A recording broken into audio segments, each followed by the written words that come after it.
Почитувани граѓани, почитувани представници на медиумите, во изминатите 3 години покажавме дека македонското општество и нашите граѓани може да бидат и солидарни и грижливи. Покажавме дека може да се помогне на секоја индивидуа или заедница на која тоа и е потребно.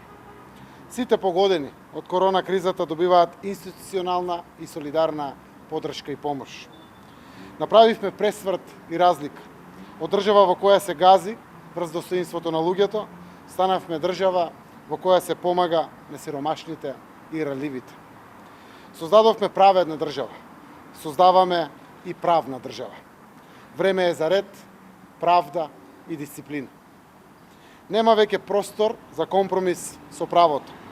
Оние кои имаат обврска да обвинуваат и судат, мора да испорачат правда, а не истата да ја блокираат.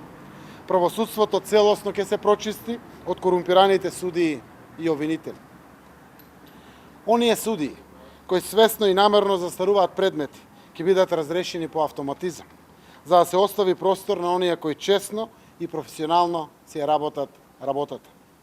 Ќе започне и детална проверка на имотната состојба на сите судии и обвинители, како и темелна ревизија на 5% од сите судски пресуди во последните 5 години по случаен избор.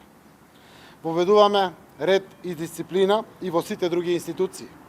Администрацијата мора да им служи на граѓаните и затоа дополнително ја професионализираме и ја намалуваме за 20%. Ги укинуваме патните трошоци за пратениците во собранието, со што целосно го затвараме просторот за евентуални неправилности и неетичко постапување.